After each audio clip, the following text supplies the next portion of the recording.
बिस्मिल्लाहिर्रहमानिर्रहीम। अस्सलाम वालेकुम नाज़रीन, मैं अहमद फ़वाद हूँ। आप यूट्यूब चैनल देख रहे हैं। नाज़रीन, आज तारीख़ है 18 अक्टूबर और दिन है जुमेरात का। सुप्रीम कोर्ट ऑफ पाकिस्तान में इस वक्त मैं मौजूद हूँ और एक बहुत बड़ी ब्रेकिंग न्यूज़ के साथ आज की व्लॉग में आप खिदमत में हाजिर हुआ हूँ। 8 फरवरी इंतखाबात में धांधली का मामला सुप्रीम कोर्ट ऑफ पाकिस्तान में खुल चुका है। चीफ जस्टिस कादी फ़ैज़ ईसा साहब ने ना सिर्फ आज अपनी हार तस्लीम करते हुए हैंड्स अप कर दिया है, बल्कि जाते जाते हुकूमत को ये भी बता गए हैं कि आपने मुझे एक्सटेंशन नहीं दी, तो अब ये जो धांधली वाला मामला है, फॉर्म 47 वाला मामला है, ये खुलने जा रहा है सुप्रीम कोर्ट में और उसके बाद आपका जो तख्त है वो भी उलट जाएगा। कुछ exclusive detail supreme court of Pakistan से आपके साथ मैं शेयर करूँगा। दूसरी बड़ी ब्रेकिंग न्यूज़ नाज़रीन आपके साथ शेयर करनी है कि मौलाना फजल रहमान जो हैं, इनकी जानिब से 2 मैसेजेस हुकूमत को भिजवाए गए हैं। एक तो नवाज़ शरीफ और मौलाना फजल रहमान की रात गए जो मुलाकात हुई थी, इसमें मौलाना फजल रहमान की जानिब से ये कहा गया है कि पहले जस्टिस मंसूर अली शाह साहब का नोटिफिकेशन होगा, उसके बाद आइनी तरमीम से मुतल्लिक कुछ चीज़ों के ऊपर जो बातचीत है वो होगी। और ये भी आपको बताता चलूँ कि बिलावल जरदारी इस आइनी तरमीम से पीछे हटते हुए मौलाना फजल रहमान के साथ खड़े हो गए हैं और ख़ुद को उन्होंने फेस सेविंग दे दी है। और साथ ही मौलाना फजल रहमान ने पाकिस्तान तहरीक इंसाफ को भी ये मैसेज पहुंचा दिया है कि आपने घबराना नहीं है और दूसरे नंबर पर आपने जो काम करना है वो ये है कि आपने अपने बंदों को महफूज करना है। इस पर भी कुछ एक्सक्लूसिव डिटेल्स आपके साथ शेयर करूँगा। और आखिर में नाजरीन, हुकूमत ने आज वफाकी काबीना का इजलास मुलतवी कर दिया है। वाज़ेह रहे कि सेनेट और कौमी असम्बली दोनों सेशन आज बुलाए गए थे। इससे पहले जो है वो वफाकी काबीना का भी इजलास बुलाया गया था, लेकिन ये इजलास मुलतवी कर दिया गया है। ये क्यों मुलतवी किया गया, इस पर भी कुछ एक्सक्लूसिव डिटेल्स आपके साथ में शेयर करूँगा। सबसे पहले तो नाज़रीन, आज की जो सबसे बड़ी ब्रेकिंग न्यूज़ है, सुप्रीम कोर्ट ऑफ पाकिस्तान में जो 8 फरवरी इंतखाबात से मुतल्लिक धांधली का मामला है वो खुल चुका है। हुआ कुछ यूँ है कि आइनी तरमीम के ख़िलाफ़, मुजवज़ा आइनी तरमीम के ख़िलाफ़ सुप्रीम कोर्ट ऑफ पाकिस्तान में कुछ दरख्वास्तें दायर की गई थी और इस तरमीम को रोकने के लिए दरख्वास्तें दायर की गई थी, जिन पर चीफ जस्टिस कादी फ़ैज़ ईसा ने 17 अक्टूबर यानी कि आज के दिन, अच्छा माज़रत में 18 अक्टूबर जो है वो मैंने शुरू में डेट बता दी, हालांकि आज 17 अक्टूबर है। बहरहाल थोड़ा सा जो है वो गलती हो गई। बहरहाल जी, चीफ जस्टिस कादी फ़ैज़ ईसा साहब ने आज अपनी सरबराही में इस केस को समाअत के लिए मुकर्रर किया था, लेकिन नाजरीन हैरान कुन तौर पर चंद मिनट की ये समाअत रही और हामिद खान साहब जो कि दरख्वास्त गुजारों के वकील थे, उन्होंने ये दरख्वास्तें वापस ली, एतराज़ किया और वापस लेने की बुनियाद पर चीफ जस्टिस कादी फ़ैज़ ईसा साहब ने इस केस को खारिज कर दिया। अब पहले इस खदशे का इज़हार किया जा रहा था कि आइनी तरमीम पर अगर हुकूमत की नंबर गेम पीपल्स पार्टी मौलाना साहब मान जाते हैं तो ये दरख्वास्त यहाँ पर काजी साहब ने भी लगा ली है। अगर वहाँ पर कुछ मसला होता है और या हाई कोर्ट्स जो हैं, चूँकि पेशावर हाई कोर्ट में भी इस दरख्वास्त पर इसी तरह की दरख्वास्त आई है जिसने 22 तारीख को दलाइल जो हैं वो तलब किए हुए हैं, तो हाई कोर्ट से कोई रुकावट आती है तो फिर काजी साहब ने भी बेंच बनाया हुआ तो सारी रुकावटें दूर हो जाएंगी। लेकिन दूसरी तरफ ये हुआ कि जो नंबर गेम थी वही पूरी नहीं हुई, अब तो पीपल्स पार्टी भी साइड पे हो गई, तो फिर काजी साहब ने इस दरख्वास्त को क्या करना, इसलिए इस दरख्वास्त को खारिज कर दिया गया। लेकिन इस दरख्वास्त की समाअत के दौरान 2 बड़ी इंपॉर्टेंट चीज़ें हुई हैं। एक तो ये जी कि चीफ जस्टिस कादी फ़ैज़ ईसा साहब ने हार तस्लीम करते हुए हैंड्स अप किया है और आज दौरान समाअत ख़ुद ही हामिद खान साहब और आबिद ज़ुबैरी जो कि दरख्वास्त गुजार थे, उनसे एक मुकालमे में चीफ जस्टिस कादी फ़ैज़ ईसा साहब ने कहा कि आपकी एक जो दरख्वास्त है वो भी समाअत के लिए मुकर्रर है। और चीफ जस्टिस कादी फ़ैज़ ईसा साहब ने 8 फरवरी में इंतखाबात में धांधली से मुतल्लिक दरख्वास्त की तरफ ये इशारा करते हुए हामिद खान साहब और आबिद ज़ुबैरी साहब को कहा कि आपकी वो दरख्वास्त भी सुप्रीम कोर्ट ऑफ पाकिस्तान में आई हुई है, इसका क्या बना। यानी कि पहले तो ख़ुद सवाल पूछा और फिर ख़ुद ही इसका जो जवाब है वो दिया और फिर कहा कि बेफ़िक्र रहें, वो जो दरख्वास्त है वो मेरे दौर पे तो नहीं लगी जब मैं चीफ जस्टिस था, लेकिन मेरे जाने के बाद वो जो दरख्वास्त है वो समाअत के लिए मुकर्रर हो जाएगी। और इस पर जो है वो हामिद खान साहब की जानिब से कहा गया कि बड़ी मेहरबानी आपकी चीफ जस्टिस कादी फ़ैज़ ईसा साहब। अब इसमें 2 चीज़ें काजी साहब ने कन्फर्म कर दी हैं। एक तो काजी साहब ने ये कन्फर्म कर दिया है कि मैं 25 तारीख को रिटायर हो रहा हूँ, मैं 25 तारीख को जा रहा हूँ और आइनी अदालतें नहीं बन रही। और इस वक्त दूसरी तरफ जो मौलाना आसिफ बिलावल और चुनतखीब हुकूमत, मुलाकातें, नंबर गेम, ये सारी चीज़ें चीफ जस्टिस कादी फ़ैज़ ईसा साहब को भी मालूम है और उन्हें ये मालूम हो चुका है कि अब तो नंबर गेम बिल्कुल ही हाथ से निकल चुकी है। तो इसलिए ख़ुद ही एक तो उन्होंने कन्फर्म कर दिया जी कि मैं 25 तारीख को रिटायर होने जा रहा हूँ और दूसरे नंबर पर ख्वाजा आसिफ साहब ने ये कहा था कि काजी साहब के जाने के बाद 8 फरवरी में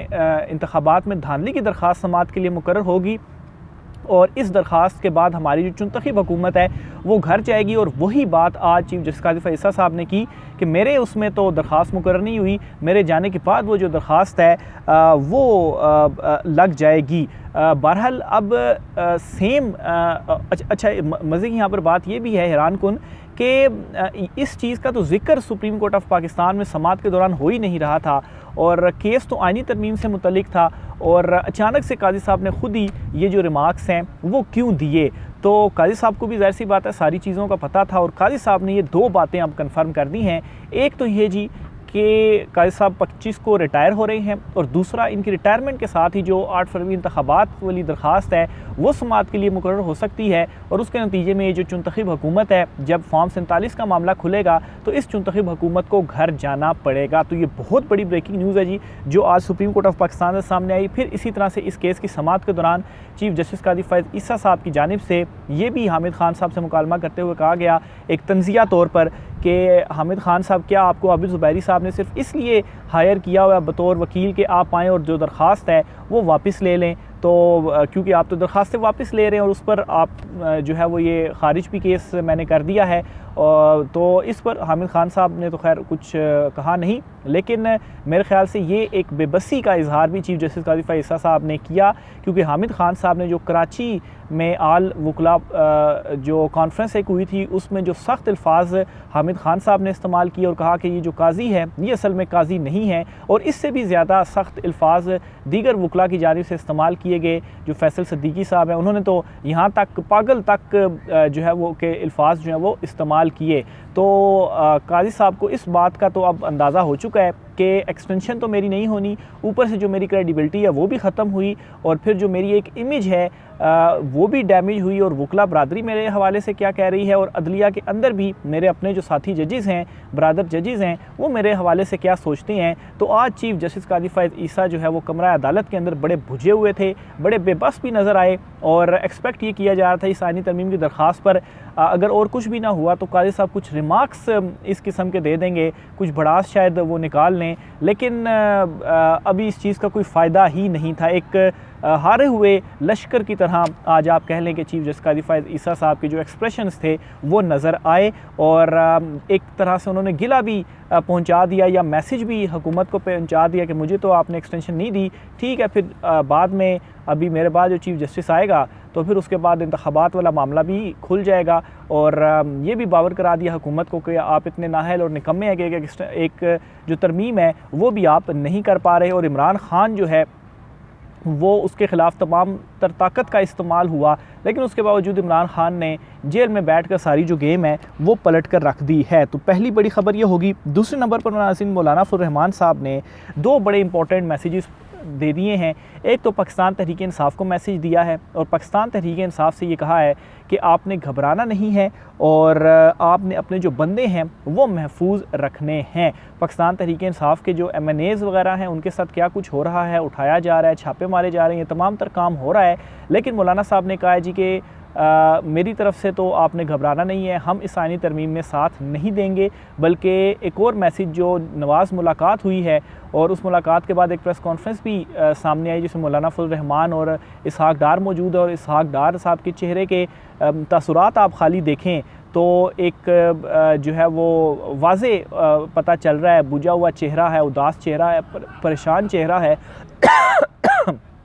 माफ़ कीजिएगा। और दूसरी तरफ मौलाना फजल रहमान साहब ये फरमा रहे हैं कि जो आइनी मसवदा हमने दिया है अगर आप इसके ऊपर राज़ी होते हैं तो फिर बिस्मिल्लाह करें, नहीं तो फिर आइनी तरमीम नहीं होगी। तो ये क्लियर मैसेज कल नवाज़ शरीफ के साथ मुलाकात में मौलाना फजल रहमान ने दे दिया और फिर ये भी कह दिया अब कि अगर आप चाहते हैं कि आइनी तरमीम के पर कोई पेशरफ्त हो सके, बातचीत हो सके या आइनी तरमीम की जा सके मेरे मसवदे के ऊपर भी, तो उसमें भी आप पहले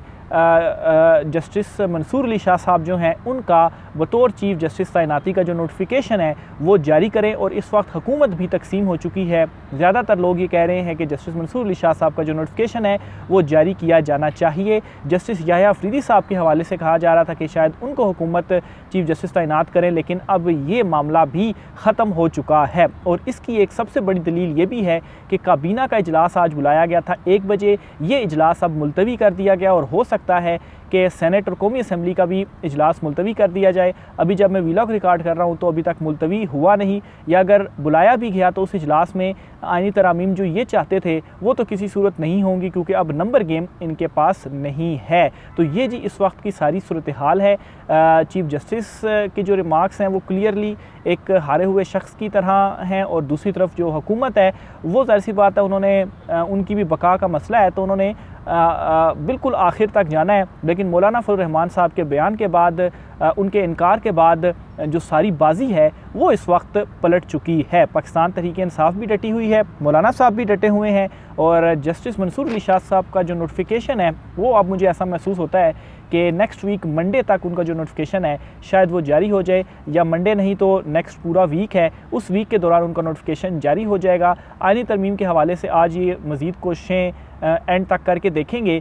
लेकिन इन्हें इजलास मुलतवी करने के अलावा कोई इनके पास हल नहीं होगा, क्योंकि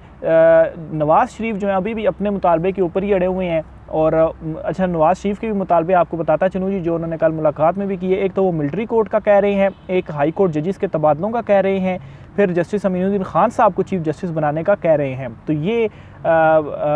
मुतालबे हैं नवाज़ शरीफ के, और ऐसा, और इवन के आईनी अदालत, और ऐसा वो इस वजह से चाह रहे हैं कि सिर्फ इसी सूरत में ही उनकी हुकूमत की बका है, अदरवाइज़ उनका जो तख्ता है वो उलट जाएगा, क्योंकि जस्टिस मंसूर अली शाह साहब आएंगे तो फिर ये इंतखाबात में धांधली वाली भी दरख्वास्त है, और फिर इसके साथ ही जो है वो दीगर जो ट्रिब्यूनल्स के मैटर हैं वो भी जब आईन कानून के मुताबिक चलेंगे तो फिर उनमें भी फैसले आएंगे, और ये फॉर्म 47 की जो हुकूमत है इससे घर जाना पड़ेगा। और एक जो उम्मीद थी इलेक्शन कमीशन से कि इलेक्शन कमीशन शायद कोई इस तरह का नोटिफिकेशन जारी कर दे मखसूस नशिस्तों के हवाले से कि हमें मखसूस नशिस्तें मिल जाएँ और हमारी नंबर गेम पूरी हो जाए, लेकिन वो भी आज नहीं हो पाया। और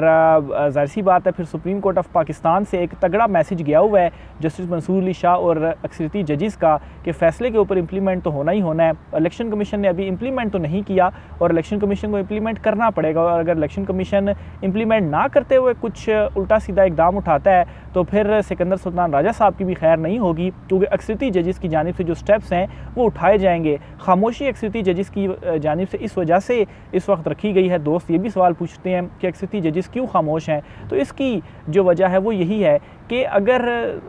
आईनी तरमीम ही नहीं हो रही, काजी साहब के पास एक्सटेंशन नहीं हो रही, तो जजेस ने खामखाई होगा ना अगर वो बात करें या कुछ उनकी तरफ से कोई रिएक्शन आता है, तो जजेस तो ये वेट कर रहे हैं कि ठीक है करने दें इकदाम इनको, कोई अगर यहाँ से कुछ इस तरह का इकदाम होता है तो फिर उसके बाद हम भी जो एक्शन है वो लेंगे, लेकिन इस तरह का जो कोई काम है वो नहीं हो रहा। तो ये नाज़रीन बहुत इंपॉर्टेंट डेवलपमेंट्स 3-4 हुई हैं, और इसके बाद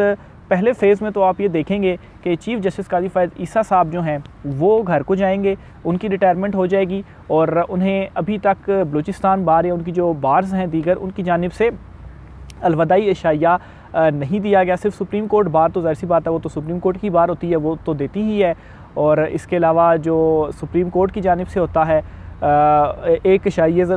काजी साहब ने ख़ुद ही मना कर दिया, क्योंकि ख़दशा ये था कि शायद अक्सरियती जजेस उस इशाइये में मौजूद ना हों, तो अक्सरियती जजेस अगर नहीं होंगे तो ये भी एक हज़ीमत है कि एक चीफ़ जस्टिस रिटायर हो रहा है और अक्सरियती जजेस सीनियर जजेस उस इशाइये में मौजूद नहीं हैं, तो ये भी चीफ़ जस्टिस के लिए एक बड़ी हज़ीमत होती है। बहरहाल जी दूसरी तरफ हुकूमत ने तमाम हथकंडे अपनाने के बावजूद मौलाना साहब उनसे नहीं माने, और यहाँ पर मैं समझता हूँ कि पीपल्स पार्टी ने इस हद तक तो समझदारी दिखाई है कि आईनी तरमीम नहीं हुई तो उन्होंने फेस सेविंग एक ले ली। मौलाना फजल रहमान का जो मसवदा था उसके ऊपर वो मान गए और उन्होंने कहा कि चलें ठीक है इससे एक फेस सेविंग तो हमें मिल जाएगी, लेकिन